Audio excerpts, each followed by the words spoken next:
Olá, pessoal. Está começando mais um Cônica Minolta Podcast, diretamente aqui da Hospitalar 2023.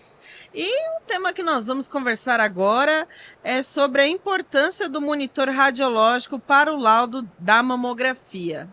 E para falar sobre esse tema, eu recebo aqui a Lívia Magnani, que é coordenadora de produtos na Cônica Minolta. Muito obrigada por participar com a gente, Lívia. Dai. Obrigada. Recebo também Marcelo Benvenuti, que é físico e especialista em radiodiagnóstico e também é do setor de pesquisa em desenvolvimento e inovação da Cônica Minolta. Obrigada, Marcelo. Obrigado você. E recebemos também, para falar sobre esse assunto conosco, o Paulo Castanho, que é diretor da EISO no Brasil. Muito obrigado pela presença, Paulo. Eu que agradeço. Muito obrigado. Presença de todos. Paulo, obrigada por estar aqui com a gente. Marcelo também, né? Importante. E quando a gente fala de monitor para laudo, né, em mamografia, a primeira pergunta que a gente tem que fazer é qual a importância de se trabalhar com um monitor adequado, um monitor dedicado e específico para o laudo da mamografia. Pois bem, Lívia. A radiologia digital ela evolui ano a ano, né?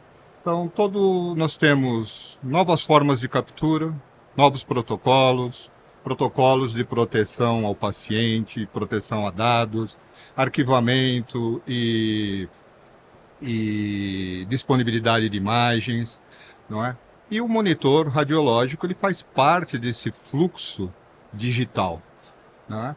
Só que muitas vezes, ou inúmeras vezes, o monitor radiológico ele é negligenciado nesse processo. Tá? Como que ele é negligenciado?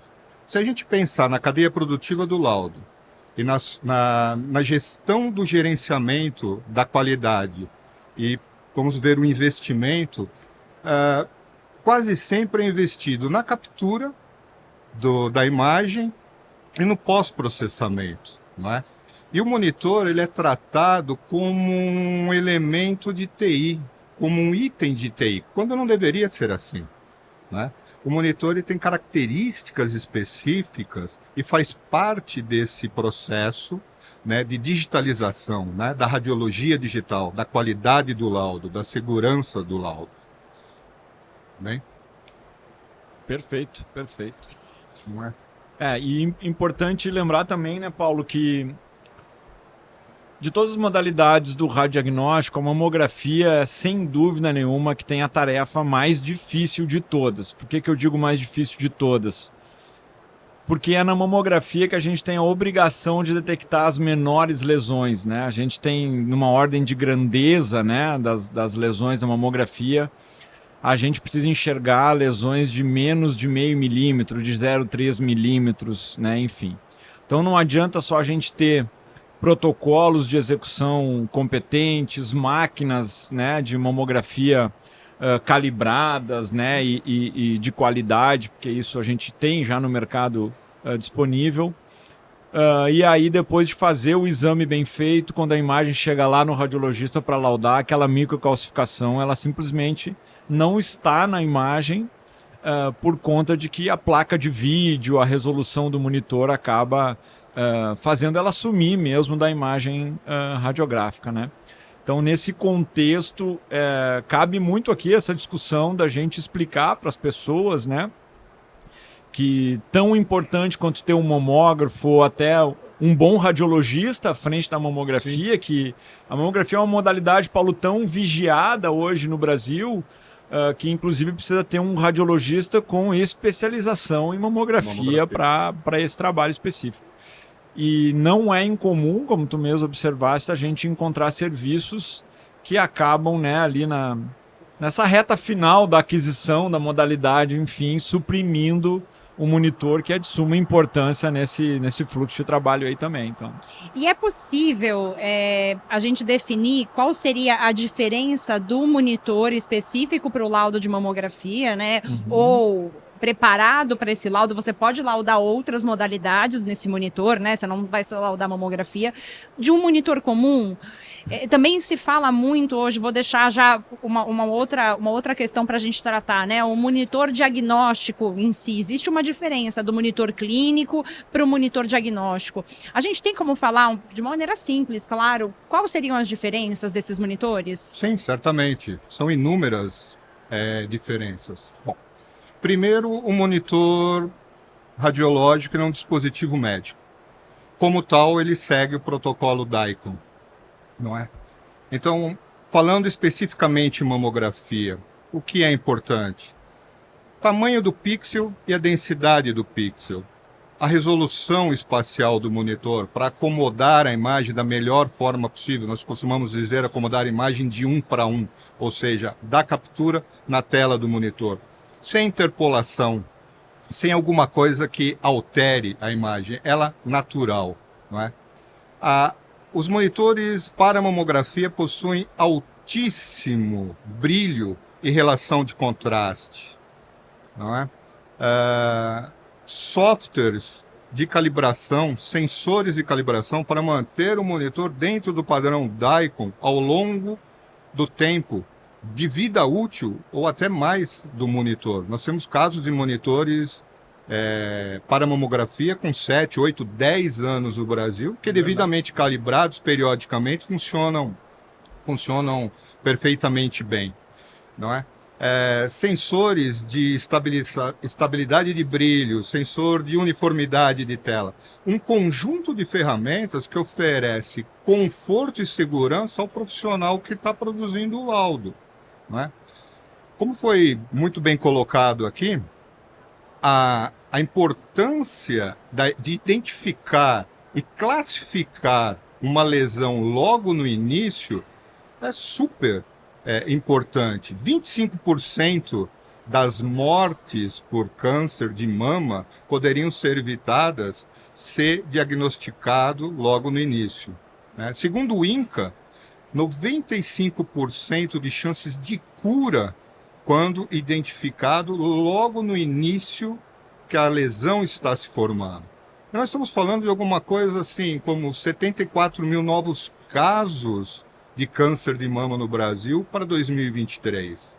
É a maior causa-morte por câncer em 4 das 5 regiões do Brasil.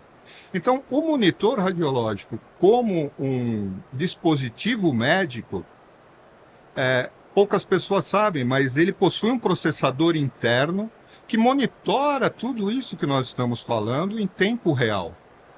Não é? Ele é um computador, ele não é simplesmente um monitor. Entendi. Então, dentro da cadeia produtiva, ele tem que ter a relevância como um dispositivo médico e não como um monitor comum. Ou seja, ele tem altíssimo desempenho se comparado aos monitores comuns ou monitores clínicos. Tá, daí então, eu acho que para você e para o Marcelo também, que testa esses monitores, né? Já teve a oportunidade de fazer testes nesses monitores. Então a gente pode afirmar que se o médico está utilizando um monitor comum, que seja, né, mas esse monitor é maior, ele tem uma melhor resolução, mas ele não é um monitor para diagnóstico. Não é. Ele pode estar afetando o resultado, pode estar afetando e pode estar até deixando de visualizar alguma coisa importante naquela imagem. A gente pode afirmar isso. Com certeza. Com certeza. Falaram sim, juntos. Porque o monitor, dentro do protocolo DICOM, ele segue o padrão GSDF, que é a reprodução dos tons de cinza. Se o monitor não é DICOM, ele não tem a capacidade de mostrar os tons de cinza em sua escala natural e expansiva, como é de um monitor radiológico, a lesão pode estar maquiada ali dentro, pode passar despercebida, não é? É uma questão de segurança para o profissional e para o paciente. Exato. Acho que nada pior do que um falso negativo nesses casos. Com certeza. Com certeza. Não é? E aí eu quero fazer um link para o Marcelo. É possível, existem testes para controlar, para a gente poder dizer que aquele monitor ele está adequado? Tem como controlar isso ou a gente está no escuro? Não só tem, como a gente tem a obrigação de fazer esses testes, né? Como eu falei aqui antes, a mamografia é a modalidade mais vigiada da radiologia por conta da sua especificidade, por conta de dificuldades mesmo. A gente está falando de uma tecnologia que trabalha no limite, no limiar das possibilidades que um raio-x pode executar, né? Menos do que 0,3 milímetros é algo impossível com esse tipo de equipamento a gente conseguir detectar. E existe uma legislação, aliás, uma legislação muito competente, Paulo, no Brasil, foi atualizada recentemente, enfim, e estão lá colocados testes de controle de qualidade. Então, para as pessoas saberem, né, Lívia, qualidade da imagem não é uma situação subjetiva, não depende do radiologista olhar uma imagem e dizer, não, essa imagem está boa, ou né? cada um dizer, não é assim tá que bom. funciona. A qualidade da imagem a gente mede, né? É mensurável a qualidade da imagem. A gente vai medir resolução de contraste, conforme o Paulo mesmo aqui colocou, das capacidades que o monitor tem, né, de projetar tons de cinzas, enfim. Então, qualidade da imagem, resolução de contraste mais resolução espacial. E é importante as pessoas saberem que quando a gente faz essa bateria de testes no mamógrafo, a gente também tem a obrigação de testar um monitor clínico lá da radiologia. Mas, Paulo, com certeza esse assunto não é novidade para ti, mas eu vou abordar. O que acaba acontecendo em grande parte dos serviços, e não é poucos, né? Eles fazem uso de uma interpretação que é possível fazer na legislação. Que se eu não tenho monitor médico, mas eu tenho a impressão em filme, eu posso, então, digamos assim, passar, né, na avaliação da vigilância sanitária. Só que aí existem as degradações dessa situação. Que degradações são essas? O hospital não compra o filme adequado para impressão de mamografia, começa a imprimir mamografia em, né, película 35 por 43 e colocar 4 imagens naquela película. A mamografia, se ela for laudada em filme, ela tem que obedecer tamanho real, da mesma forma que vai acontecer no monitor, e com filmes específicos. E nessa situação a gente também tem que rodar uma bateria de testes na dry, né, na impressora de filmes, o que já é algo assim mais incomum também da gente ver. E aí até a gente teve aqui ontem um podcast, estava o diretor da Anvisa aqui, eu abordei esse assunto da legislação com ele, né?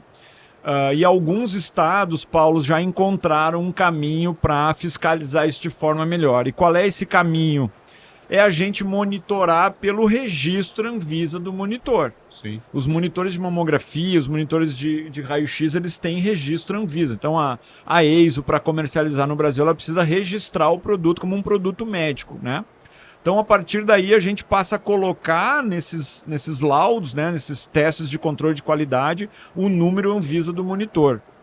Alguns estados, Santa Catarina já faz essa monitoração, Rio Grande do Sul também, Minas Gerais também, mas nem todos os estados do Brasil ainda encontraram esse caminho, né? E aí aqui talvez seja uma oportunidade até de nós divulgar isso, né? Que com certeza é um veículo aí que tem poder para isso. Então, não existe essa situação da gente querer imaginar, né, que colocar lá a imagem num filme radiográfico tenha mesmo valor. E até porque, né, Paulo, grande parte do serviço, para não dizer a totalidade deles hoje, imprimem o filme radiográfico para documentação do exame e não para laudo. Então, nesse mesmo serviço que daqui a pouco está lá justificado que não comprei um monitor de diagnóstico, mas eu tenho a impressora, vale a pena o fiscal sanitário conferir se a rotina de trabalho passa mesmo pelo negatoscópio e pelo filme, ou se aquele filme sai da impressora direto para o paciente e a rotina do médico está sendo feita num monitor, nesse caso, inadequado. Então fica aí um caminho, né, para a gente detectar essa situação aí com mais clareza, tá? Não, é bacana isso tudo que o Marcelo falou, e eu fiquei com uma curiosidade, tá? Que a gente tá de puxar uma coisa que foi falada pelo Paulo antes. Eu acho que já ficou claro a importância do monitor, todas essas especificações que foram faladas aqui, mas o Paulo me falou alguma coisa que me chamou a atenção com relação ao conforto para o médico. Então a gente falou em garantir qualidade de imagem, mas o que seria esse conforto? Como a gente pode traduzir isso? Conforto visual, tá? Porque, como eu disse, os monitores, eles possuem sensores de luz ambiente. Ou seja, numa sala de laudo, está na penumbra, tem ali a luminância da sala, a iluminação da sala controlada. Qualquer alteração de iluminação na sala, por exemplo, dentro de uma sala de laudo, às vezes há um negatoscópio, esse negatoscópio ele é ligado, a percepção do tom de cinza, a percepção visual do profissional, ela se altera. Se eu diminuir muito essa luminância, ou se eu alterar essa luminância, a percepção visual se altera. Ou seja, ele vai passar a não ver os tons de cinza como eles estavam vendo. Você perdeu a estabilidade. Os monitores possuem sensores que compensam automaticamente essa variação de luminância na sala. Ou seja, você tem um menor impacto visual para o profissional. E se você tem essa variação mitigada, você tem menor cansaço visual. Perfeito. Porque nós sabemos que um profissional da radiologia que está dando laudo ali, ele fica 6, 8, 10 horas produzindo laudo, dando laudo, analisando imagens, ditando, revisando e tudo mais dentro do processo. Então, esse tipo de situação que você tem o brilho, a temperatura de cor controlada, isso produz para o médico um conforto a mais, né? Ele vai ter menos cansaço visual.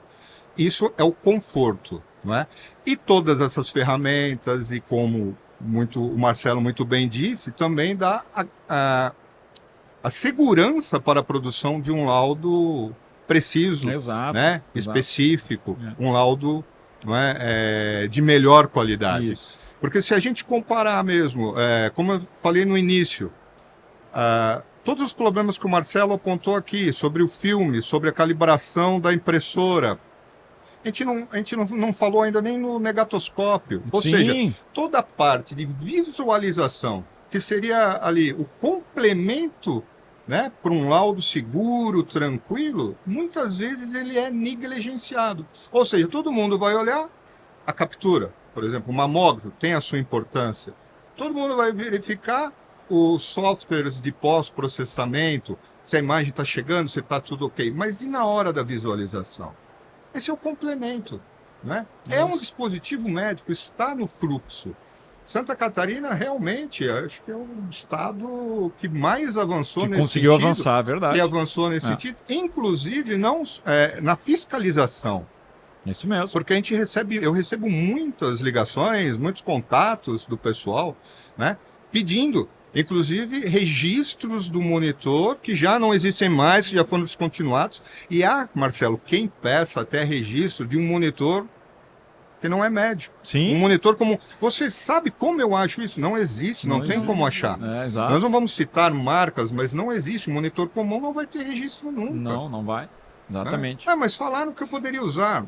Desculpa. Eu acho que tem que consultar os físicos, tem que consultar a legislação.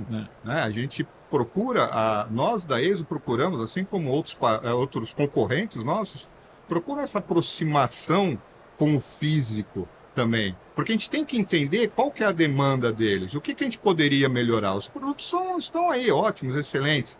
Mas e o cotidiano, e o dia a dia? Isso Né? mesmo. Porque muitas vezes nós não temos todas as respostas. Nós precisamos de um profissional especializado como o Marcelo que nos dê essa resposta, essa orientação. Que é super importante, não só para nós, como para o proprietário da clínica, para o profissional, para o médico radiologista. É isso aí. Não é? E, sobretudo, isso vai refletir em quem? No paciente. No paciente, exato. E aí é importante a gente até, porque vai nos escutar pessoas aqui, Paulo, que não são, né, profissionais da área, né? Pessoas que, digamos assim, vão lá realizar a sua mamografia, né? Quando eu digo que é muito importante manter o tamanho real, as pessoas têm que imaginar que se aquela lesão de 0,5 milímetro, gente, pegue uma régua aí na sua casa e olhe o que é 0,5 milímetro, né? Pouco. Então, se dentro do paciente eu tenho uma lesão de 0,5 milímetro e eu reduzir essa imagem para colocar num filme, esse 0,5 milímetro ele some.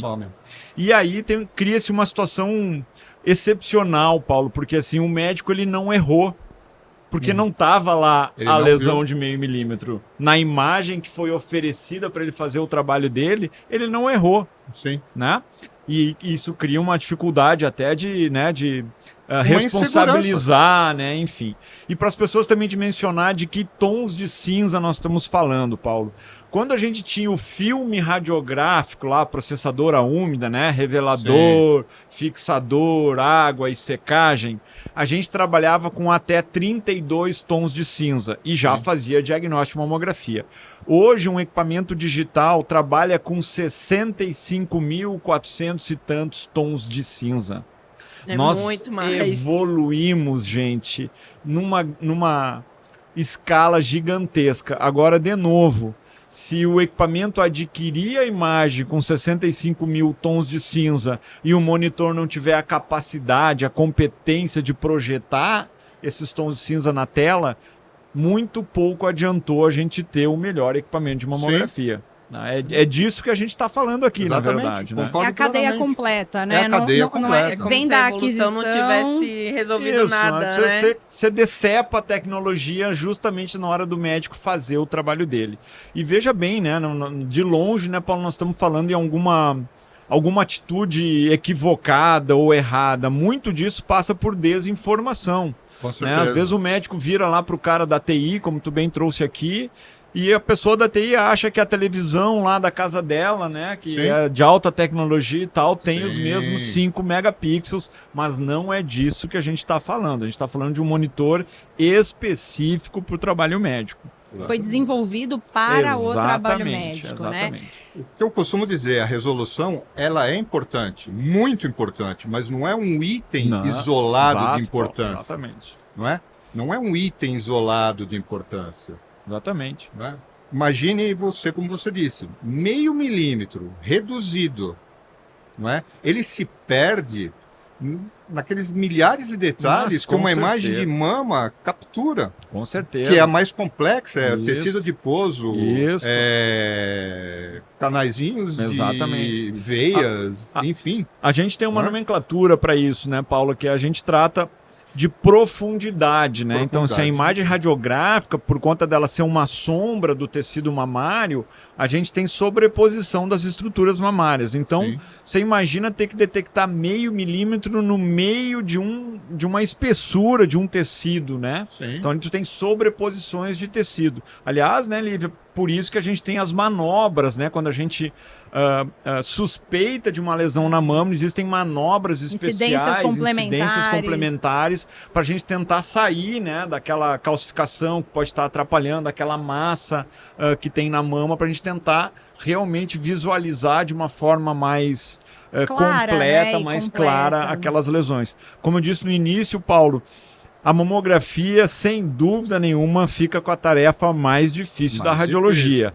E por que eu insisto nisso? Porque as pessoas tendem a achar que, como a ressonância magnética é uma coisa mais tecnológica, um equipamento muito mais caro, né? Ela resolveria tudo. Gente, a gente tem ressonância mamária, mas a ressonância mamária não faz o mesmo tipo de imagem, o mesmo tipo de diagnóstico que a mamografia. Mamografia ainda é e continuar sendo padrão ouro de diagnóstico de câncer de mama. Não existe outra técnica para isso. Hoje a gente faz uso, sim, né, Lívia, de colocar paciente que já teve uma lesão identificada na mamografia, no ultrassom, na ressonância, mas não adianta vocês se enganarem, a mamografia é o padrão ouro de diagnóstico para mama. E os médicos utilizam, né, os outros exames de uma forma complementar. Então, exato. um não exclui o outro, o ultrassom não exclui a mama, a ressonância não exclui, todos são avaliados juntos para chegar aí num laudo conclusivo. Auxiliar no diagnóstico, né? Exatamente. Eles caminham de mãos dadas e não é um Sim. substituindo o outro. E para acrescentar a fala do Paulo, né, sobre como é importante o diagnóstico precoce da mama, vocês têm que entender que há um ciclo, né, de crescimento celular que ele é de 3 em 3 meses. Então, se eu sair do serviço com um diagnóstico de normalidade da mama, mas tiver lá uma lesão, e a gente tem aí um período de 1 ano, né, que as pacientes retornam ao serviço, essa paciente que fez o ano passado o exame, né, não apareceu nada no exame dela, daqui a pouco ela pode achar que ela está bem tranquila e em vez de 12 meses ela leva 18 meses para refazer o exame dela. E aí a gente está falando aí de 5, 6, 7 ciclos de crescimento que é exponencial, ou seja, 2 células vão virar 8, que vão virar 16, 32 e assim por diante. E aí é a grande risco, né? Quando a lesão é realmente severa, né? O tumor é maligno, esse período, né, de crescimento celular, ele vai fazer a diferença. Toda a diferença no né, tratamento, no tratamento, dessa né, paciente. nas chances, na verdade. Infelizmente, a gente tem que dizer real. isso da paciente, tá? Marcelo, você saberia me dizer quantos exames poderiam ser evitados de serem refeitos Ah, Paulo, muitos. porque não conseguiram visualizar muitos. ou porque criou-se uma dúvida para o médico radiologista? Não, exatamente. Eu vou até acrescentar nessa tua pergunta o seguinte, Paulo, e é um tema bastante denso, né, que é na física médica a gente tem discutido muito nos últimos anos, né? O Brasil passou por uma legislação específica para mamografia, a gente tem a 2898, que é dentro do Programa Nacional de Qualidade da Mamografia. E, gente, por incrível que pareça, né, enquanto outros países apresentam uma redução no câncer de mama, o Brasil continua tendo uma curva de crescimento do câncer de mama. E isso tem que ser explicado de alguma forma. E uma das coisas que nós lá nos fóruns, nos congressos, fisicamente, que a gente discute muito, é justamente isso, né? Não falta mamógrafo no Brasil, Paulo. Pelo contrário, se a gente fizer uma conta per capita, existem mais mamógrafos do que o Brasil precisaria. Então, aonde se explica isso? Se explica num diagnóstico mal realizado. E aí eu não estou falando que nós não temos médicos competentes, porque nós temos médicos competentes. Com certeza. O que nós não temos é uma vistoria, uma fiscalização em cima da mamografia que realmente traga essa avaliação de qualidade, né, para o patamar que precisa ser. E talvez, Paulo, aí vou te dar um argumento aí de vendas, né, na verdade, né? Se a gente for levantar a quantidade de mamógrafos hoje que já é digital e comparar com essa curva de crescimento do câncer na mamografia, talvez uma das explicações mais plausíveis recaia sobre o monitor, que a gente não faz uso no Brasil, tá? Eu acredito que seja um dos fatores. Acredito. Porque, como disse no início, o monitor é negligenciado. Sim, verdade. Ele é tratado como um item de TI. Como um item de TI... Um acessório, né? Um ele não é visto acessório, como fundamental na cadeia. Como um item de TI, ele é visto como um custo apenas. Exatamente. E não como parte da solução Pro laudo. pro pra se chegar no laudo, do investimento, da excelência do serviço. E até vou fazer uma ressalva pro pessoal de TI. Não é culpa do pessoal de TI, não. Porque não. se você fizer a pergunta errada para um especialista, Sim. ele lhe responde certo, né? Sim. Então, a maioria das vezes, o serviço vai perguntar para o TI, vem cá, esse monitor é bom? Esse monitor tem uma resolução espacial adequada? Ninguém usou a palavrinha, esse monitor é de diagnóstico médico? Então, na hora que a pessoa do TI vai lá no Google fazer a pesquisa dele de produto Ou comparar e tal, só parâmetros, ele não está né? buscando a palavrinha monitor de diagnóstico médico, ele está buscando palavrinhas de resolução, de qualidade da imagem, de tons, né, de branco, que é a propaganda que as televisões hoje fazem muito, né? Sim. E aí há uma confusão muito grande em relação a pixel, tamanho do pixel. A gente tem que entender que na mamografia a gente pega um pixel, que na mamografia a gente tem da ordem de 73 micrômetros, gente, isso é muito pequeno. E a gente, dentro desse pixel, a gente coloca 16 bits de informação. É daí que vem os 65.400 e tantos tons de cinza, né? Então é uma covardia querer comparar uma televisão, em termos de competência, com essa demanda aí de tecnologia. E aí, Com certeza. pensando nesse investimento e pensando, hoje é claro, né, para os médicos, o tempo de uso, de durabilidade de um mamógrafo, por exemplo, porque quando vai ter todo o acompanhamento dos testes de qualidade, mas também o tubo vai chegar uma hora que vai queimar, então já está muito claro, né, no mercado, quais são as manutenções necessárias para o monitor. Quais são as manutenções necessárias para esse monitor? É anual? Eu preciso calibrar periodicamente? O que precisa ser feito? Recomenda-se uma calibração com o sistema próprio do monitor, pelo menos uma vez por mês. Tá? Por mês? Por mês, uma calibração. Então, assim, os monitores, eles vêm com software de calibração, com sensor de calibração. Você pode programá-lo para fazer a calibração de forma automática. Não existe a necessidade de ter um profissional ali Sim, presente. uma visita técnica, Não né, Paulo? existe a necessidade de uma visita técnica. E com o sensor externo de calibração, que seria a calibração do monitor e a verificação do calibrador interno do monitor, pelo menos a cada 6 meses. Tá? Se você fizer isso, as pequenas correções que você fizer com as calibrações mensais e com a semestral, os pequenos ajustes de brilho para que ele continue ali na curva ideal, na curva Dicom, são alterações tão pequenas que isso proporciona ao monitor uma vida útil mais longa, maior, muito maior. Essa vida longa de quanto tempo a gente pode considerar, Olha, Paulo? assim, nós temos casos de monitores que chegam para a gente fazer uma preventiva com 7, 8 anos de uso, estão perfeitamente Eu sou testemunha no disso, padrão. tá? Já vi. Tá? Já Perfeitamente no padrão. Temos casos de monitores com 10 anos, tá? Que está no limiar. Tá? Ele está dentro do padrão, ele calibrou, mas ele não tem muito mais fôlego. Aí então você intensifica essa calibração que seria semestral para uma trimestral. Porque se o degrau de compensação da luminância for pequeno, ele suporta. Se o degrau for muito grande, talvez ele não tenha, vamos dizer, fôlego para chegar no padrão.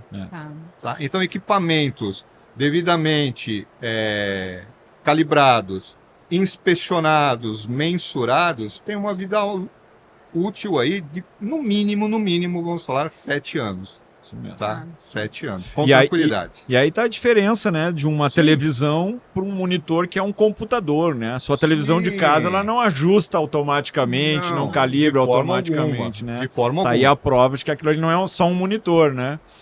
Você que é especialista no sistema visual humano, tá? Quando você liga um dispositivo, uma televisão, um monitor comum, um monitor radiológico, ligou, ele começa a se desgastar.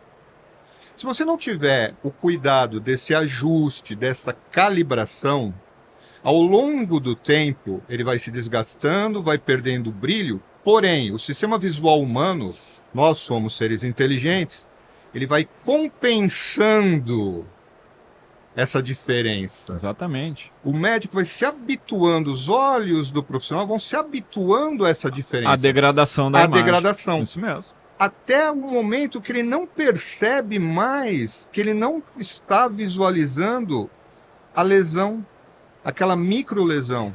Ele não consegue mais distinguir um cinza do outro, porque ele foi fazendo um delta E no sistema visual dele, Isso, compensando isso.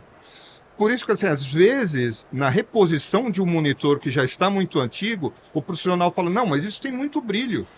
Está Porque com daí muito brilho, ele- porque ele está ele se comparando com o que ele incomoda. Ele tinha. acostumou, Ele exatamente. acostumou. É. Então nós demonstramos, não, doutor, nós podemos alterar o brilho dentro do padrão, dentro do limite, tá? Mas desde que ele esteja na curva e que ele passe pelo teste de aceitação. Que o monitor radiológico com o software e com o dispositivo de calibração, ele lhe fornece ao final um documento com a quantidade, com o monitor, identifica o monitor, o número de série do monitor, a quantidade de horas do monitor, a data em que foi feito aquilo e todos os steps, todos os passos em que foi aceito, onde está a curva. Se um desses pontinhos da curva Dicom estiver fora, o Marcelo está aqui, pode me corrigir, você refaz esta calibração, não é? E ela vai se ajustando. Às vezes o degrau é tão grande que você não consegue, numa calibração única, de fazê-lo chegar no que precisa, no padrão. Mas se você fizer uma calibração aumentando um pouquinho de brilho, ele vai posicionar esse ponto melhor. Na segunda, ele vai até às vezes até 3 calibrações, mas ele chega naquilo. Exatamente. Ele vai. Então, se ele estiver ali, essas calibrações, esses ajustes forem pequenos, o monitor vai durar muito tempo. Tá? Eu não sei o tempo de durabilidade de um mamógrafo, de um tubo, mas eu acho que é alguma coisa nesse sentido que nós estamos próximo a falando. isso, próximo a isso, Não é? sim, próximo a Então, isso, sim. assim, é um investimento que você vai fazer Por 7 anos. A sua solução vai estar adequada por 7 anos 7 e sendo anos garantida mesmo. pelos testes. E a gente também né? tem uma necessidade de recalibrar a curva do mamógrafo também por desgaste do tubo, né, Sim. do anodo, enfim. Então, um mamógrafo ele trabalha 7, 10 anos com bastante competência, mas ele também exige recalibrações, Sim, né? sem dúvida. A mesma coisa para os monitores. E Paulo, só para acrescentar mais uma coisa, Não. Lívia, a gente tem nessa nova legislação brasileira, que é a RDC 611 de 2022, lá no texto dela, ela traz a obrigatoriedade de o cliente, né, o Sim. comprador do mamógrafo e do monitor, no fim das contas, de fazer os testes que estão apontados para a mamografia, mas também ele aponta a necessidade dos testes do fabricante, Sim. tá? E aí não cabe ao físico, né? O físico vai fazer os testes, estão lá na IN 92, mas os testes do fabricante, só o fabricante pode fazê-lo. Então, um outro caminho que hoje a física médica discute muito com a Anvisa e com as visas estaduais é as visas aprenderem a pedir os testes do fabricante, Sim. né? E eu acho que a partir do momento que a EISO, por exemplo, começar a entregar, e não sei se isso é possível hoje no teu sistema, mas se não for é muito fácil de desenvolver, entregar impresso um documento daquela recalibração, daquele ajuste, e os clientes começarem a entregar na Visa, né, do seu estado, do seu município que eles têm, isso vai chamar a atenção do fiscal sanitário dos que não entregam. Sim. Certo? Então aí, de novo, mais uma dica aí para ti. Isso de um já caminho. acontece. Isso já acontece. O monitor novo, né, recém-comprado, ele já vai com Um certificado. o certificado, já Perfeito. vai com a curva. Uhum. Toda vez que nós fazemos essa calibração, mesmo de forma remota ou presencial, gera-se Um novo relatório. Beleza. Tá? Esse relatório, você salva ele em um PDF, ele é impresso, mas também salva lá na pasta de quem faz o controle de qualidade. Uma coisa importante, Marcelo, que existe uma inversão. As clínicas, os hospitais, chamam primeiro o físico para fazer a medição. Não é? Aí o monitor não passa.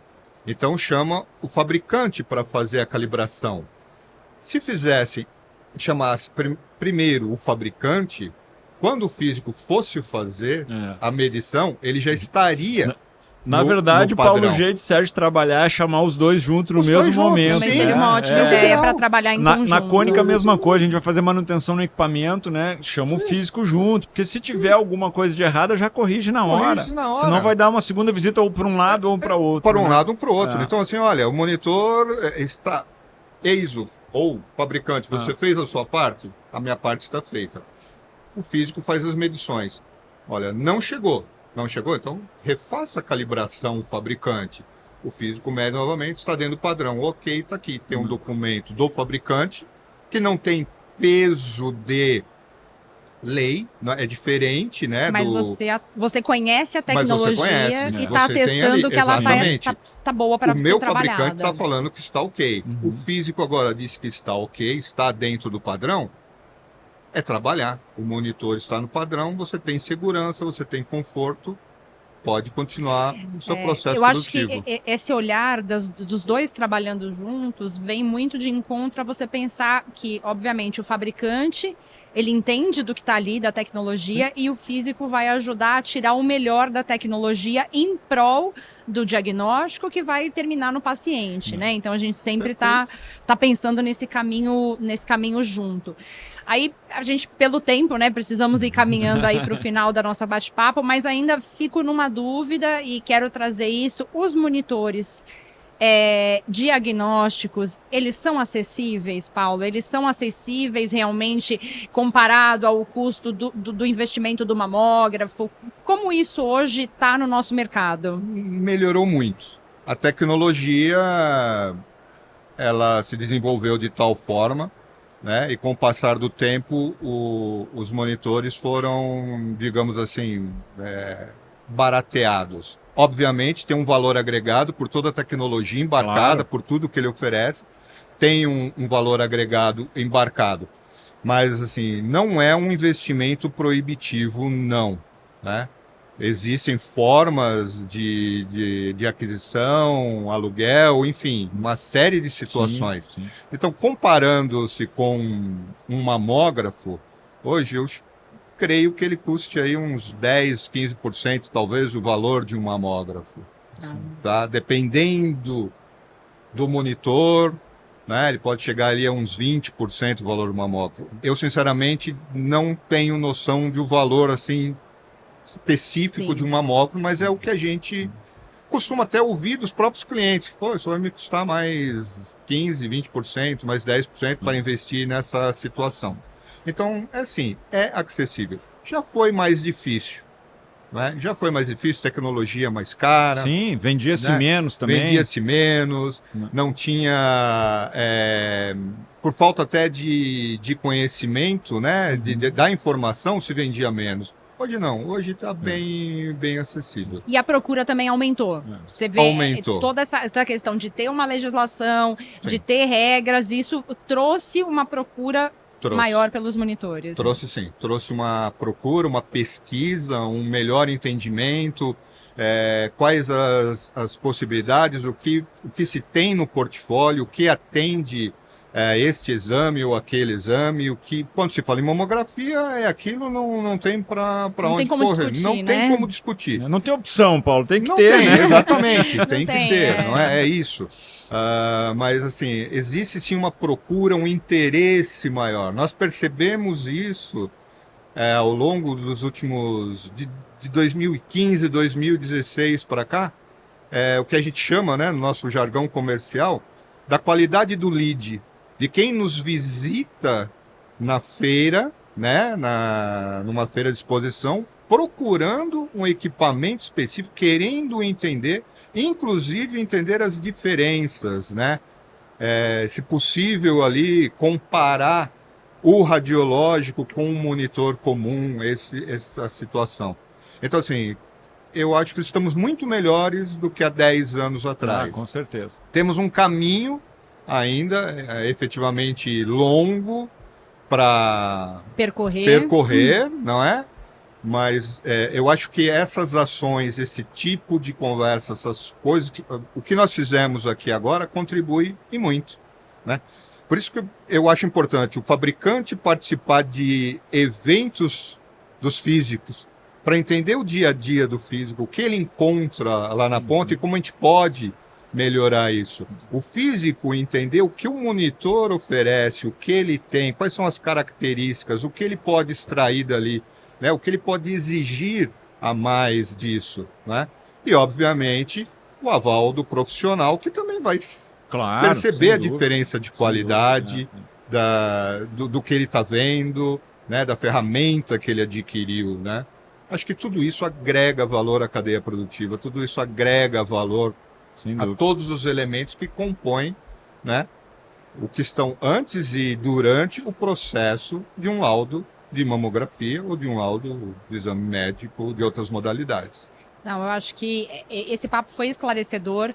A proposta mesmo da gente trazer o Marcelo para a discussão, né, com toda a experiência que ele tem, é para trocar. Acho que a gente consegue mais quando a gente tem essas trocas. A informação é muito importante e a Cônica vem trabalhando aí muito forte para levar informação, né? Porque daí, se você tem a informação, você vai ter o discernimento aí para procurar o que é a melhor solução. Exatamente. Paulo, obrigada. Eu que agradeço o tempo de vocês. Muito mesmo. Foi muito bom participar. Né? Foi bastante interessante. Nós estamos disponíveis para questionamentos, para ajuda, material, o que precisarem para a gente conversar. Com certeza. A EISO é uma grande parceira nossa. E Marcelo, obrigada. Valeu, sempre aqui vocês. trazendo muito conhecimento, né, pra gente. Isso. Não só nesse podcast, em todos aqui da ação. Obrigada mesmo, Valeu, Má. gente. Obrigado Obrigada, vocês. Idai. EISO, perdão. Paulo, eu aproveito e peço para você deixar também o site da EISO para que as pessoas possam entrar em contato. Existe um site global, que é a eiso.com, esse é o site global da matriz no Japão. Nós, como distribuidores no Brasil, o nosso site é o radix.med.br. Beleza, a gente deixa também depois na descrição do vídeo, para que Agradeço. as pessoas possam entrar em contato para conhecer mais sobre os produtos, entrar em contato com vocês. Tira dúvida, né? O Paulo é super acessível e é importante. Obrigado. Eu agradeço a sua participação, agradeço também a Lívia e ao Marcelo e faço convite para vocês também acompanharem as redes sociais da Cônica Minolta, nosso YouTube. Nós vamos trazer muito mais conteúdo sobre saúde, inovação e tecnologia. Muito obrigada, viu, pessoal? Obrigada. Obrigado.